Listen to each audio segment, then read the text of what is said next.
Because it's about text, there's quite a lot of text on the screen, but they're not long texts by definition. This text is a real text, and all the texts that I'll be using are authentic texts for reasons I've explained. But I'm going to, this is a little bit of a thought experiment. I'm going to reveal this text to you in little bits, not word by word, but phrase by phrase. And I want you to try and predict the next word or phrase. Yeah, can you do that? Right, just shout it out. You know, it's not group work. And while you're doing that, also try to think what kind of text it is. I mean, that will help in terms of your predictions. And while you're doing that, try to keep 5% of your very active brain focused on what cognitive processes are going on which allow you to make the predictions that you're doing. Okay, so here we go. So this is the text that begins like this. Katie? Two elephants. Why do you say that? It sounds like the start of a joke. It sounds like the start of a joke. Does it? Okay. So it sounds like the start of a joke.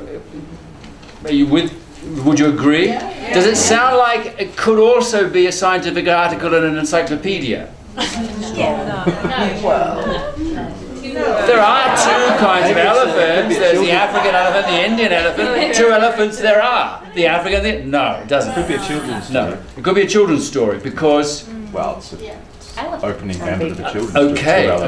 Okay. Went down to the... Okay, so all right, so let's see how good you are. This is the next word. Hey! Tense. So what does that tell you? It's a narrative of some description. And for all the reasons that you've said, it could be a children's story, it could be a joke. It needn't be, it could be a news article. Couldn't it? Two elephants went on the rampage in Oxford Street. Is it? Okay. What's the next word? Two.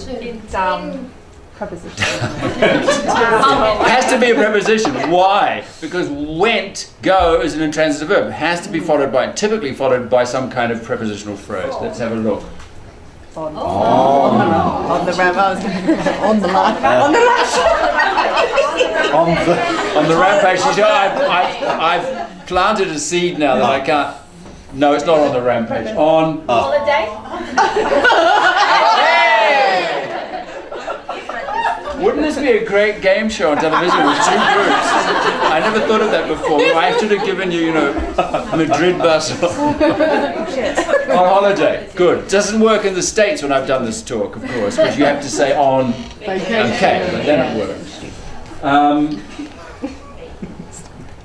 Now, let's have a little we'll just go off the thing here. I'll come back to the text. But what's allowing you to do this is the fact that you are primed. And that's the operative word here. You are primed because of all your previous associations with texts of different kinds.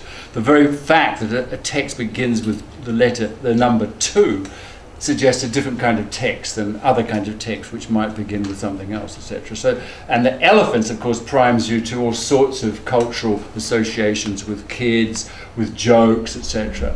And this is the kind of theoretical bit here, and this is a book that's well worth reading if you're interested in the notion of priming, lexical priming, how we are primed through all our previous exposure to text to kind of predict, to know, to understand. That understanding, comprehension really is playing to our primings.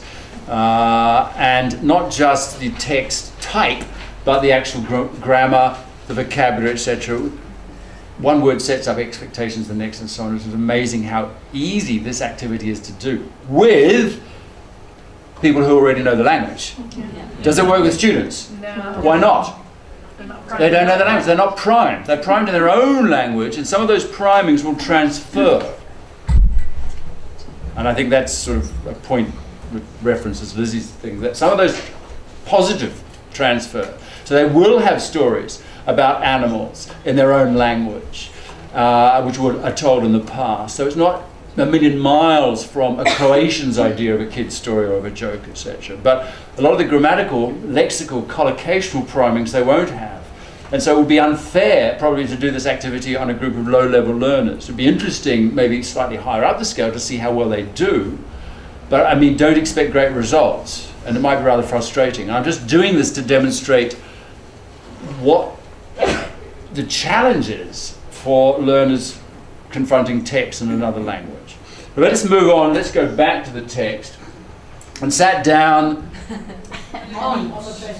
Okay, well, again, we probably need a prepositional phrase here. And where they're likely to sit down on the beach.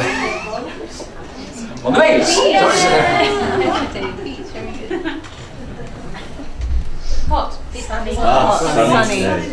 It's amazing. It's uncanny how this comes up. It's straight away. Now, it typically would normally back reference pronoun to the last preceding noun, which would be beach. But nobody says it was crowded, or it was sandy, or it was hot. Because why? Because that is our schema that we're working on. You tell a story about a holiday, and the first thing you talk about, especially if it's a beach holiday, is the weather. It was a very hot day, and they fancied each other. No, don't let's go there. It's not that kind of story. So it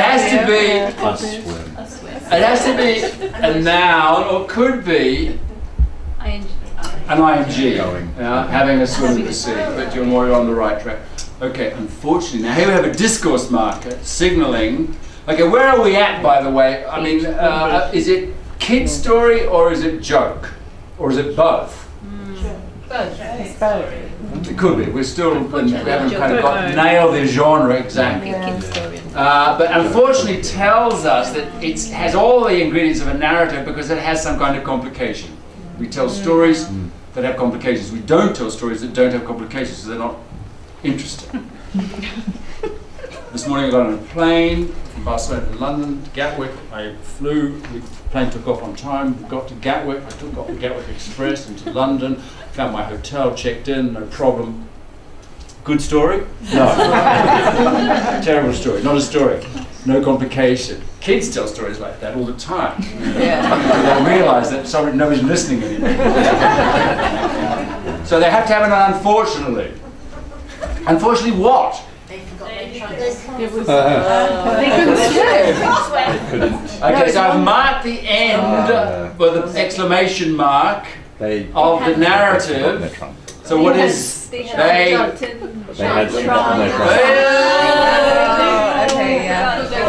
so close. They had forgotten their trunks. They couldn't find it.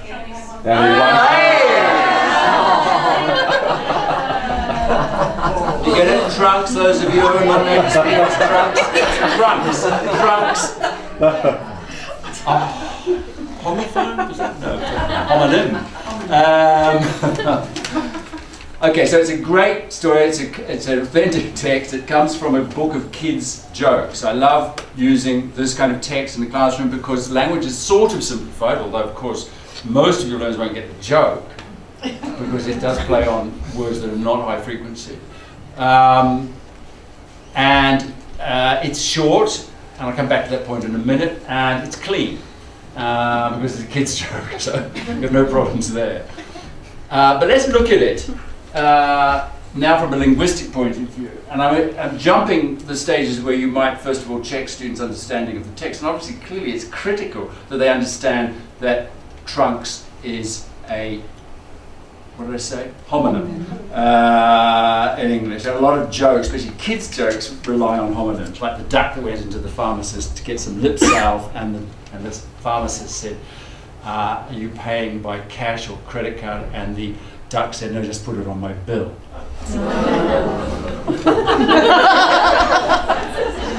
Tell that. Sorry. I'm a frustrated stand-up comic. So there's the joke. Now, what's interesting about it, apart from anything else, the fact that it sort of fulfills all our expectations of how a story or a narrative or a joke would go, and how so much of that language is predictable. So much of it is predictable. What does that say about creativity, for a start? I mean, so much of language is really laid down. And in a sense, our job as teachers is to try and kind of increase the exposure that learners have to language text so that they can start getting these same primings. You know, so it'd be massive, extensive reading outside the classroom, etc. But starting them off in the classroom, the little text, short text. I love short text because you can deal with them relatively quickly, and you can then go from the comprehension to the focusing on the language features of the text, and then of course then you've even got time to allow students to produce similar text of their own. So you can do that in the space of a lesson. Course books tend not to have short text unless they're kind of lower levels, and the text get longer and longer as you get up the level, which is fine. It's fine. I have no problem with that. Students need to read long text. Read them outside the classroom. Don't read them in the classroom because it takes so much time. Just reading, getting them to understand the text, and there's no time for all the nice, fun focus on language. But let's have a look at this text linguistically. Notice that it's got all the parts of speech that you would expect in a text. In fact, it's 1, 2, 3, 4, 5, 6 conjunctions. 1, 2, 3, 4, 5. It's got every part of speech, I think, that exists. That's the other one, determiners. And there's only 38 words in that text, and so yet there's a good spread of different parts of speech. Just looking at the verbs alone, there's all sorts of different kinds of verbs there, and I could put you into groups, and you can, but I'm just going to show you. There's regular versus irregular, there's finite versus non-finite, having, there's modal auxiliaries, as well as lexical verbs. There's a phrasal verb, sat down. There's transitive verbs and intransitive verbs. There's stative and dynamic verbs, all in that very short text. So a very good representation, let's say, of the verb system in English. Not a lot missing there. There's a lot of noun phrases I've underlined. Some of them just single nouns like holiday. Some of them are modified by numbers, determiners, and so on. And some of them are post-modified by prepositional phrases. A swim in the sea, a very common way of modifying a noun. There's also articles. There's zero article, went on holiday, no no that. There's an indefinite, a swim, and then there is a definite article. That in itself is interesting. Why is the sea definite? And of course, clearly the idea is once you've established the scenario of the beach, sea is a given. So you don't have to say there was a sea also by the beach, and they decided to go. So you've got all sorts of stuff there. There are various discourse features of the text, the way that the different clauses are joined with conjunctions. There's reference back using pronouns, they, the elephants, anaphoric reference. There's discourse marker, we mentioned already, unfortunately. And there's ellipsis, where you leave something out. What have we left out here? Unfortunately, they couldn't what? They couldn't have a swim. No. Okay. And that's a discourse feature. And there are lexical chains. There's beach and swim and trunks, running through. And there's also another lexical chain, which is elephants and trunks, a different kind of trunk. So there's a kind of thread running through, or two threads, if you like, running through it. What have I highlighted here? The words in red. Grammatical. Yes, exactly. So these are the grammatical words, the little words, the functional words, yeah? The words that don't have independent meaning, lexical meaning, dictionary meaning, the words that are most difficult to translate, the words that encode, in English at least, a lot of the grammar, because English is not being an inflected language, most of the work is done by things like auxiliary verbs, etc. So, and if you do a quick count, you'll see that exactly half the words in the text are in red and half the words in the text. In other words, there's a 50-50 balance between the function words and the lexical words, which I'll show you in a minute is more or less standard. And then what have I highlighted here? Well, what's been highlighted for me for this wonderful program, which I'm going to tell you about in a second online. I put the text into this thing, and it's told me, color-coded, which word, what are the blue words? The high-frequency words in English. The blue ones are the words that are the top 1,000 most frequent words in English. And then the next band is the green words, which are the next 1,000 words of English. And then finally, the words that are not in the top 2,000 words are in red. And there's only one. Beach, actually, oddly. You think, well, it depends where you live. But it's not in the top 2,000 according to this program. It doesn't matter. The point is that 80% of the words are in the top 1,000 bands, nearly 80%, 78.9. and the rest make up nearly 95%. So that's like 2,000. And this is interesting because exhaustive scientific research has shown that the first 2,000 most frequent words in English account for something like 83% of text, whatever text, any text in the corpus, spoken and written. So in other words, those 2,000 words give you that kind of coverage, if you like. So actually, this is pretty good then. This text is fairly representative. In fact, it gives us more coverage. It gives us 95%. But same thing. I mean, the text well represents the way that the language is distributed in terms of frequency. And then this is the text. If you don't know this website, it's absolutely fabulous. It's got all these wonderful functions, and this one is called Vocab Profile. And it gives you all this instant statistical stuff, like these are the top 1,000, the next 2,000 academic words, office words, but also gives you things like the lexical density, the content words versus the total. We saw that the content words, the words like elephants and trunks, beach, etc., versus the function words like in and on and at, etc. And there's exactly 50-50 balance there, which is really good, because it means it's not that dense, it's relatively, but it's pretty typical. The point I'm trying to make here, then, is that this text, however small it is very, very, very representative of the language as a whole. It's a microcosm of the language. And those 38 words, it represents the distribution of all those verbs, it's got all the parts of speech, it's got this frequency, high frequency, low. It's a microcosm. And there's so much. So this is kind of good, because if we're using text like this, we know that we're using text which is very representative of the language as a whole. And maybe we could spend some more time on these little texts than we perhaps normally do, because they are so representative. Maybe burrow in and have a look at some of these features.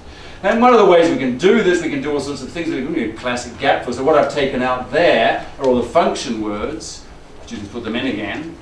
So they've read the text. We've talked about it. You've explained the joke. You've explained it again for those who weren't listening. And maybe you've done what Lizzie was suggesting, you've done reverse translation. They've translated into their first language and then back again, so you played with the text. They're engaging with it, and now you're going to sort of have them reconstructed in different ways. And one way is simply take out all the grammar words, or the reverse, much harder, take out all the function words. The lexical words, the content words. Then they have to put them back in. They could do both activities, one after the other. Or even harder still, they can say, okay, there's the words, write the text, and cross them off each word that you use. And with a small text like this, it's not impossible. It's not like rewriting War and Peace. It's only 38 words, and they can do it in groups and pairs, etc. Here's another text from the same book. Just quickly read it. And as you're reading it, think about what grammar is kind of sort of in it that you might want to pull out.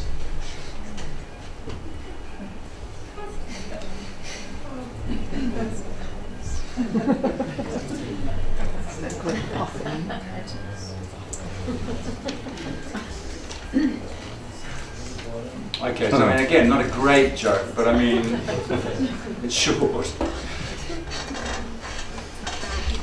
What grammar leaps off the page here? Yes? Direct speech. Yes, it's in the past. There's narrative features of narrative, past continuous and past tense. Phrasal verbs. Phrasal verb. Where's the phrasal verb? Conditional. Is go on and fall off. Good. There's a conditional. Yeah, if you fall.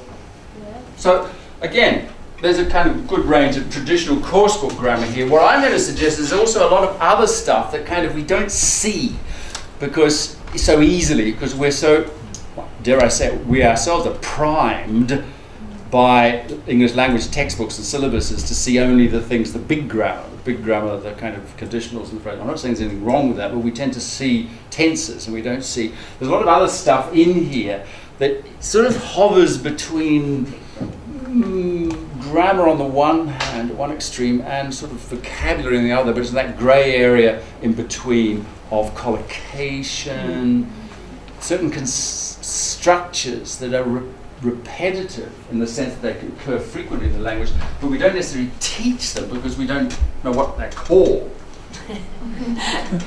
I mean, the girl was taking, her little brother was taking, we know what that's called, was taking, what's it called? Past continuous. Exactly, past continuous, so that's, we can label it and teach it and everybody's happy. Okay. But then look at this, go and run, go and run, go and run, go and run. Any other verbs we can use in that construction commonly?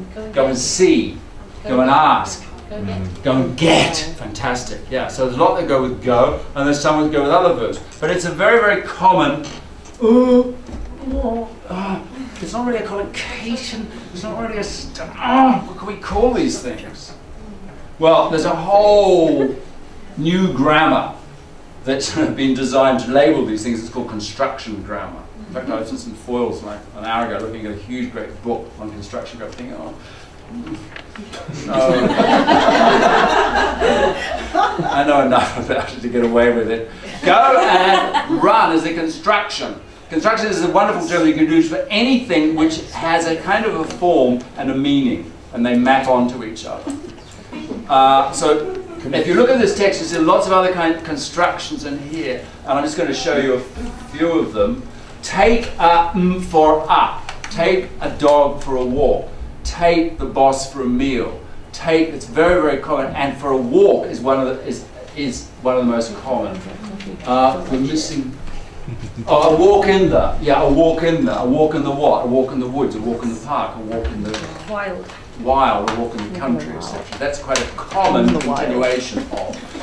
A noun in the noun. So all sorts of things can substitute for walk there. Yeah.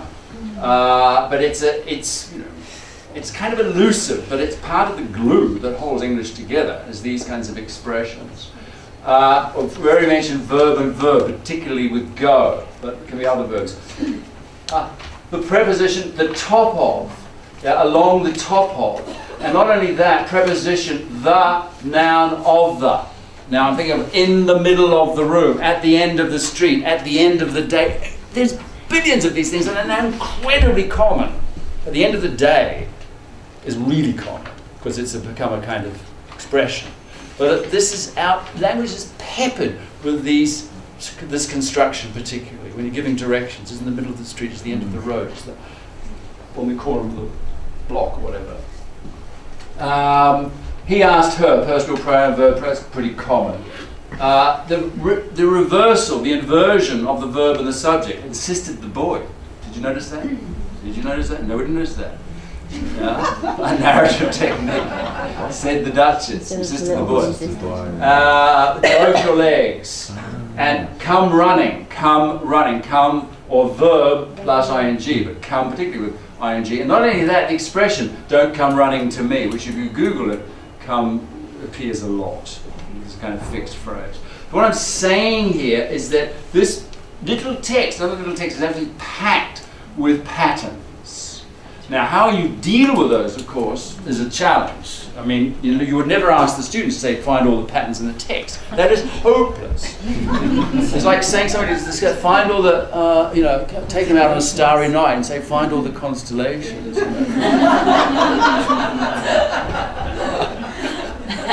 Orion's belt is about the best I can do, or the Big Dipper, that's it.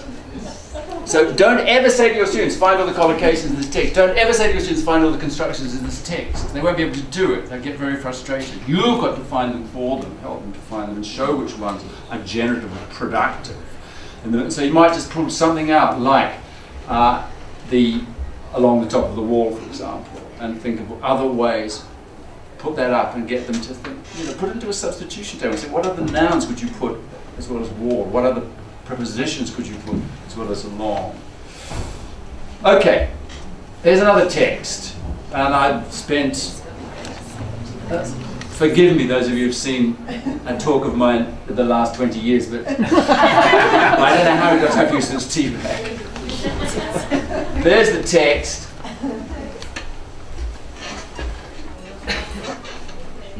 So again, I'm really jumping, I'm going very fast with all these texts I wanted, but I mean, what's incredibly important is that you do some work on text itself, on the meaning of the text before you get into all this language stuff. So, but it's great with a text like this, you can actually show the thing that it was on and say, what is it? Where did I find it? Where would you find it? What is it kind of text is it? What's it doing? You know, what's its function? And what is its function? Instructions, exactly. So if anybody needed instructions of how to, you know, I mean, it's amazing how often they put it on. It's like, you know, where have you been? But it's packed with really interesting grammar. And I'm not even going to begin to go into it, but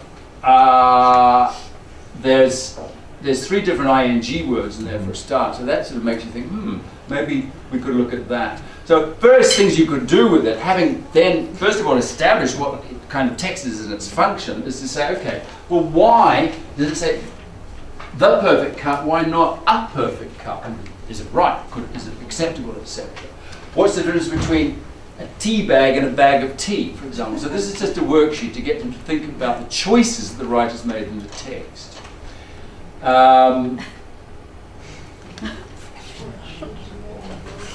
And then I like this thing. We do a lot of activities where we students put words into gaps. But say, no, here's the whole thing. Where could these words go into the text? There's no gap there to show you where all the choices are. So where could you put it, for example? Each can be served. It can be served, exactly. So we've got an example here of ellipsis. You can also, there's another ellipsis here. Leave it standing. Yeah? Okay, so again, the students are sort of engaging at each time you revisit the text, they've got a new challenge and they're having to think a little bit harder about the lexical, grammatical choices. What words or phrases could you replace with these ones? And so on. And then these things called a C-test. A C-test was a kind of, do you remember these? The C-test was a kind of closed test, very short texts. The closed test is like every 7th word or whatever, but it was a very short text, you've only got 2 gaps. So somebody devised this thing of a C-test, which is every 2nd word, but only the second half of the word is missing. So you can reconstruct. So it's what you're edging the students to do is to do some kind of reconstruction of the text from memory, more or less. So they're getting any kind of clues, but it could equally be what Lizzie was talking about. They have the text in their first language and they reconstruct. Or this one where they do the whole text from the words in it. Now, what I want to get on to, though, is using this text as an example of a particular style or genre or register or whatever, by comparing it with another text, which is this one. And I'm not going to go into this text, but again, it's a fabulously useful text. It's very short, and it's a piece of discursive writing from what? Where could they find it? Encyclopedia, exactly. And it's an encyclopedia for children again, so it's short and conceptually not too complicated, although the language is not easy because it has words like barrels and brood, etc., and bushes. Nevertheless, compare the 2 texts. What I want the students to do is think about the genre. You know, what is different? They're both about tea. So we've got one thing we're holding constant. They're both about tea, but they're for a different audience and have a different function. And I want them to think about why is the language in the text like it is, because of the audience and the function. By the way, I mean we didn't go into this business here. Freshly drawn boiling water. Freshly drawn boiling water. From a well. Exactly. When did you draw water? When did you last draw water? I was in a hotel actually in London, funnily enough, when I got this man, and I was like, where is the well? Sounds great. It sounds great, yes. It's a deliberate choice. Why? Because it creates oldie worldy, little cottage in the country, granny. Commercial. Exactly. Why are they doing that? We don't need to know whether it's fresh. It's only a tea bag, for God's sake. I mean, it might be Twinings, but I mean... That's the whole point. Exactly. So the function of this text is not just to give instructions, it's also to... Evoke. Exactly. Why? To make you feel good about it. And you'll keep buying this tea because it evokes this little image of your grandmother. Whereas this text has none of that. There's no flowery writing whatsoever. It's very, very factual. So this is a. So the point is to show them, yes, so what is it about this text which makes it different from this text, even though it's about tea? And then, very easy to do, I have a whole drawer full of these things now. I collect tea bags because I'm absolutely fascinated by the way that this genre, the different ways that it is realized. Brewing instructions, brew, no drawing of water here. This is like bog standard tea. And so you've got the different kinds of instructions for the different, but basically they have a lot in common. So what the students have said, what is it that is obligatory in this genre and what is optional? So freshly drawn boiling water is optional, but the number of minutes that you keep it in is kind of always mentioned that, isn't it? I think 3 to 5 minutes, 1 to 2 minutes, 1 minute standard, 2 minutes strong, and so on. So these are. It's cold. The nice thing, of course, about these things, you get 4 on a page, you get 4 on a screen, so they can do the comparison without any photocopying even. They could just like, well, okay, it's a bit hard to read, but it's great. But not just for tea bags. You can do, the idea is, you can do this for any kind of short text, have students compare, and then this is something they can do. They don't need to be primed. They can look at these, compare these texts and say, what are the essential features of this genre? The macro features, that is to say the organization of it, and the micro features, the features of choice of lexis, choice of grammar, etc. This is a genre I love because of the same reason.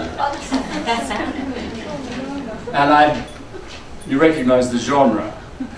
Here's the text. I had a crush on this hot senior. We were on the swim team together, but he never knew my name or even acknowledged I was there. One day I saw him walking the halls of the strangers, looking cool. I gave them all a flirty smile and walked on. Then I turned around and blew a kiss at my crush. All of a sudden I felt a big smack on my head. I crashed into a door. They all laughed at me and my crush looked horrified. Great story. Amazing. Why would anybody tell a story like that except that they get a blush factor, yeah? So people vote. There's 10,000 people read the story and voted, and it's like red hot embarrassing. Now there's a whole cultural stuff going on here that I would love to get into. It's much more interesting talk about perpetuating gender stereotypes, apart from anything else. But also about the way that women work amongst themselves on creating sympathy and empathy through these kinds of stories. Not just teenagers, but also adults. And it's the feature of women's talk, supposedly, that's been identified. These self-disclosing kind of stories of embarrassing incidents to elicit empathy and sympathy. And, oh yes, that happened to me too. Whereas men, what sort of stories do they tell? Yes, exactly, conquest. So I was driving along and suddenly I heard this and it was the tire had burst and I got out and I found an old twig and I found a bit of this and I fixed it. And that's the sort of story they tell.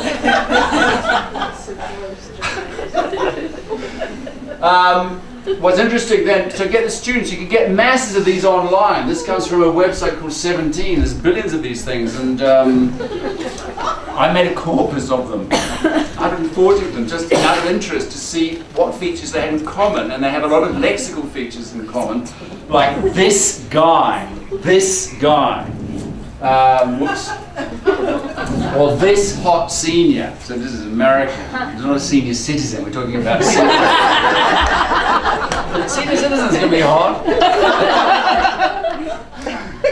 But it's always this guy, this thick guy, if it's an English one. But not but this. It's a feature of this kind of text. So and it recurs again and again and again. And it's always one day. It's not like last Tuesday or 3 weeks ago or on February the 14th. It was like one day it happened. No. They have lots of features which are replicated again and again and again, which makes you think. Yeah. Who wrote this? There's some guy out the back saying, you know, we need another embarrassing story, Fred. Hot senior. It always ends in some kind of humiliation. There's a judgment, there's an evaluation of how she felt. So as a woman, how she felt. And there's a kind of, that has, I mean, again, you don't have to use this language with students, of course, but there's scene setting, there's some incidents, then there's a complication, makes it a story, and then there's evaluation. What's really interesting about this macro structure, most people when they tell stories, even women, when there's a complication, there's usually a resolution. But in these embarrassing stories, there's no resolution. The point being that that's not what it's about. It's about eliciting sympathy and empathy, etc. So the more humiliating the person is, the better, in a sense. I mean, I'm talking about, you see there's all sorts of interesting stuff going on here. Right? So in a British magazine, you get similar things. Don't ask me how I stumbled across this genre. But I did, and as soon as I found it, this is so interesting from all sorts of points of view. My family and I went for a meal on the table next to us, there was this fit boy. Not a hot scene, but a fit boy. I couldn't keep my eyes off him. When my food came, I was really hungry, so I stuffed a huge bit into my mouth, but it was so hot, it burnt my tongue, I had to spit it out. The lad who was looking over right at that very moment, I couldn't look him in the eye again after that. Humiliation, humiliation, humiliation. Women being laughed at by men. I mean, what's that all about? Perpetuating this stereotype in these magazines. But hey, they exist, they're great text. And if you're teaching teenagers, Relatable. so a colleague of mine at International House Barcelona did this with a group of teenagers, did these texts, same thing, she had 4 or 5 of them, they analysed the features, the macro features and the micro features, that is to say the overall organisation and some of the expressions and words in them, and one of the students, then they produced their own. And this was what one girl produced, I'll show it to you in a second, but you can see that this is work in progress. And the teacher's going around and sort of helping and greatly suggesting that. But basically this, and it's her own story.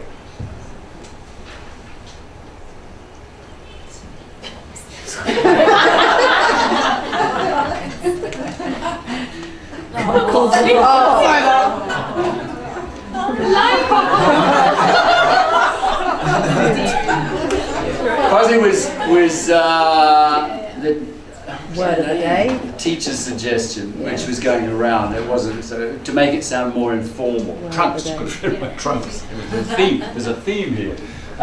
What I like about the story is, first of all, it replicates absolutely the features of the genre, and it uses some of the vocabulary, and it was a true story, apparently. So it's win-win, basically. So students are learning to write. They're learning how to write according to a formula, but they're also learning to express themselves. Now you can say, there's no way that I'm going to do this kind of text with my group of German businessmen. Or any kind of man. In fact, I had, talking of Germans, I did this talk in Germany, and a woman did it with her students, and which was a mixed sex classroom, and I said, how did it go with the boys? And she sent me some of these texts, and the boys got into it. They were doing it too, so it isn't just a gender thing. The boys, all their texts ended up, they were in some kind of naked state. That was their idea of being, some of them are slightly fantastic with Martians and things, but they kind of played along, so it's not just. But of course, you don't have to do this kind of text with your students. You can do any kind of short text which students need practice at doing. So, for example, to change completely the register, if any of you have been to a conference, like ITEF or whatever, you will have got a conference program, and there will be short abstracts or synopses of the talks at the conference. And these are fantastic, because packed into these little abstracts is a mass of interesting generic features. Because, I mean, I'm not going to even begin to start looking at them, but just the sort of things, think, what is the function of this kind of text, first of all? What is the function? It's to summarize, yes, it's to, but it's also to, because you're competing with lots of other people, so you've got to kind of capture their interest. And how are you going to capture the interest of teachers who are going to a conference? You have to solve a problem. You have to solve a problem. So you have to name the problem, and then you have to say that you're going to solve it. So it's a very, very basic problem-solution organization here. Problem-solution. Now, problem-solution texts are legion. You know, so many texts follow that basic pattern. Problem-solution. There may be several solutions. There's also permutations of it. But learning to write a problem-solution text is like basic. And anybody who's approaching any kind of written exam, etc., needs to learn how to write problem-solution texts. So these are problem-solution texts in a minute. What language is associated with problems? Struggle, difficult, hard, anxious, etc. All sorts of what's the solution going to be? Well, the solution is going to be something practical that you can do in the classroom. Otherwise, people are not going to be interested. Yeah? So there's always going to be it's a practical, fun session. This version of practical tasks, blah blah blah. So it brings it back to the classroom, and this is part of the way of selling it to the punter. So it's a great kind of text. It's persuasive writing as well as factual writing. It's got a state. You can't lie about what you're going to talk about, but at the same time you've got to be a little bit persuasive. It's a bit like a tea bag. You've got to have that freshly drawn water element in it, and you've got to know how to do that, and how to make the transition from the problem into the solution with expressions like however or whatever, or using questions, etc. So these texts are fantastic because you can fit them onto a page. Get the students to macrostructure. And any individual piece, any repetition of vocabulary, anything that they share, etc., etc. And what rules do they break? What do some do that the others don't, and so on. Here's another one, even shorter. What kind of text is this? Lifelong learner, zealous teacher with a can-do and then do some more attitude. That's number one. Lifetime student, instructor, English blog, Fulbright, tech addict, husband and a parent. Where did I find these? Dating. Yes, me going to a dating. Twitter, exactly. It's how people present themselves on Twitter. Yeah, that's personal. It's their little bio thing, which again has to be pretty brief. And it's very easy to collect these. I just cut and paste. Anytime anybody, I'm warning you, if you follow me on Twitter, you'll end up in this. And then, of course, you've got these fabulous expressions, and if you go through them, like things leap out. Passionate about. Comes up again and again and again. Interested in, or into. Different ways of talking about their interests, likes and dislikes. Using ellipsis, not I am passionate about, but passionate about something. I don't know, what do you think? It's just another way of collecting language which is authentic and it's kind of recyclable. Okay, here's one more activity. God, this is amazing. I didn't think I'd get this far. Now, we'll do this one. You've done this, I'm sure, 100 times, this kind of activity. Dictogloss. Used to be called Dictocomp in the 1930s, then it was called grammar dictation, and then it was called Dictogloss, etc. The idea is, of course, that it's a whole text, very short text. Yeah? So, this is it.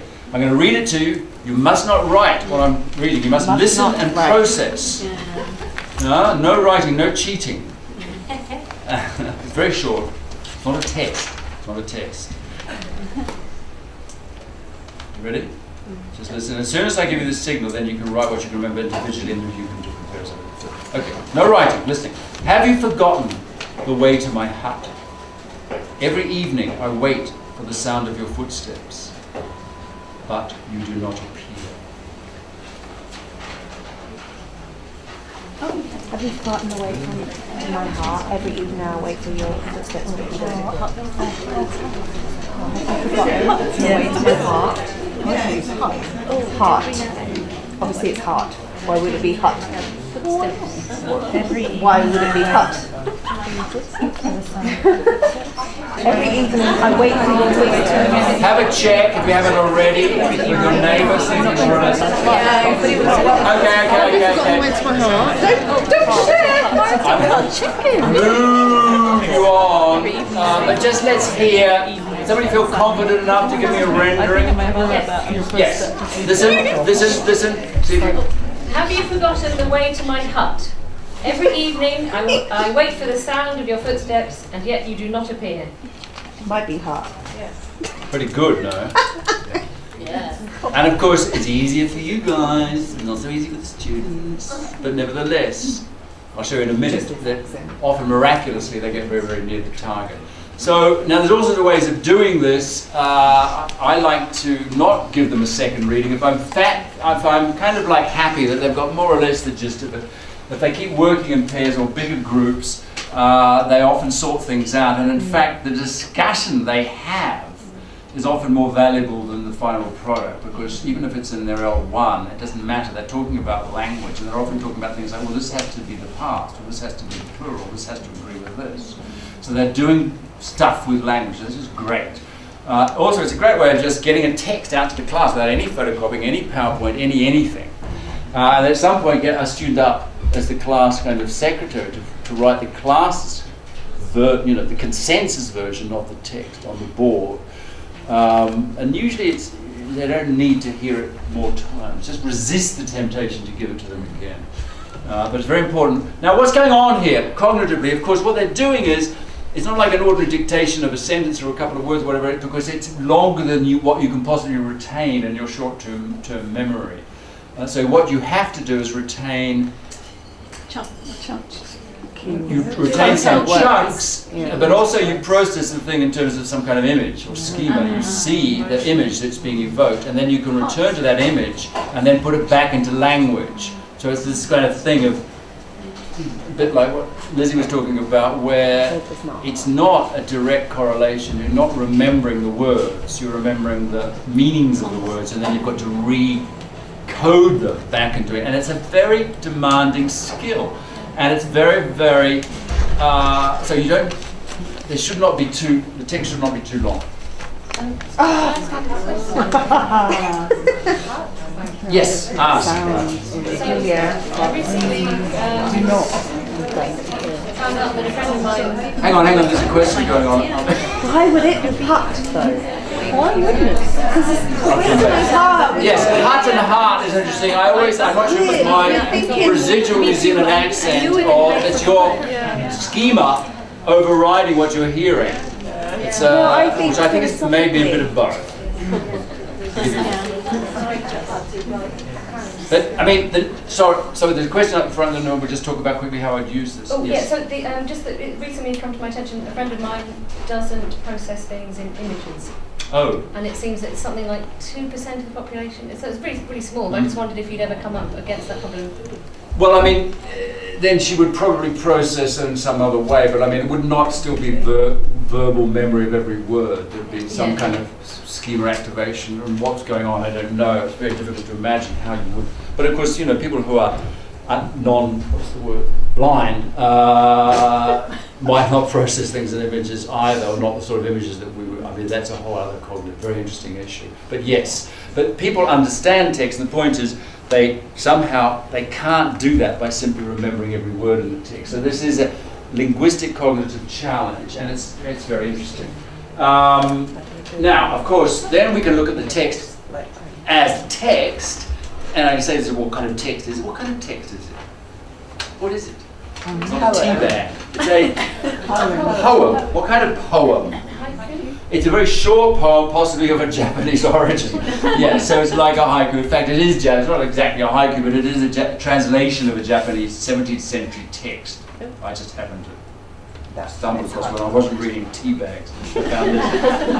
And there are lots of other ones in the book which are fabulous. It was, for use in the classroom, because the language is relatively accessible.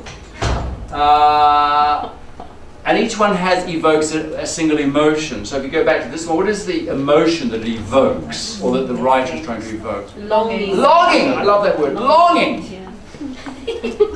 No student would ever say that in 100 years, but that's the word. It's the only word. Yes, and this one, I expected to see only pink blossoms, but a gentle spring snow is falling. And the cherry trees are wearing a white coat. Surprise. Yes. It's a pleasure. So I mean, this is the thing about literary texts, that they have not only the language, the microcosm of the language, but they also evoke particular emotions. They're expressive. That's the difference between literary text and non-literary text, although we saw with the tea bag, the freshly drawn water was a figurative kind of literary device. And again, I'm not even going to, I mean, look, there's all the part, and these two texts, the basic article system, preposition, noun phrases, subject pronouns, possessive adjectives, transitive, infinitive. There's questions, have you forgotten? There's negatives, you do not appear. There's intransitive verbs, there's transitive verbs. There are infinitives. There are participles. There's the present continuous. There's the present perfect. There's the past simple. There's the present simple. You could have a whole intermediate course syllabus based on these two poems. Term. You would need no course books, no outcomes, no English part, just two poems. Vocabulary would suffer, but I mean, you know. You know, again, all I want to make the point about these texts is that they are microcosms of the language as a whole, and they therefore can be exploited for all these kind of features in ways that don't require you to talk about prepositional phrases and things necessarily. You don't have to get into the terminology at all. But if the students are finding patterns and regularities and repetitions in the text, then hopefully, implicitly, they'll be taking some of this rich language on board. And I mean, as we said, some of the activities involve reconstructing the texts, either from bits like gap fills and that, or from memory, completely from translation, and then extracting the patterns, the text, maybe playing with the patterns and recreating their own texts based on those patterns that they've identified. The big patterns of the text structure and the little patterns of the expressions that are scattered through it. There's one more conjunctions. This is the one I did with a group of teenagers in Barcelona. I read them the poem, the limerick, and they heard it once. There was a young woman of Riga who went for a ride on a tiger. They returned from the ride with a woman inside and a smile on the face of the tiger. So the nice thing about Dictogloss is, of course, they're writing, so you've got all this nice text data that you can then collect. So this is how one student, yeah. So I grabbed it, and this was how he or she wrote from one listening. There was a woman from Riga who were on a tiger to make a ride. When they come back, was in tiger, and tiger were smiling. But, you know, I mean, the meaning, at the level of meaning, it's like 100%, yeah? It's just a bit of tidying up. So put them into groups of 3. This is how that same student group reconfigured the text, yeah? There was a young woman from Riga who go for a ride on a tiger, the tiger come back, the woman inside and smile on the tiger. Do you see some movement towards target line? Yeah. And then it was only a small class, so then we had one student up at the board. Again, they've not heard it again. This is just on the basis of their collaborative line. And this is how this is the class's consensus version of the text. There was a young woman of Riga who went for a ride on a tiger. The tiger returned with a woman inside and smiled at his face. Pretty good. I mean, 100% in terms of meaning. We've got 100% in terms of accuracy. Not 100% in terms of exactly how the original was. It doesn't matter. We can show the original and say, well, actually, it was like this because it was a poem, it rhymed. But I mean, this is fantastic. Went from that to that without ever hearing it again.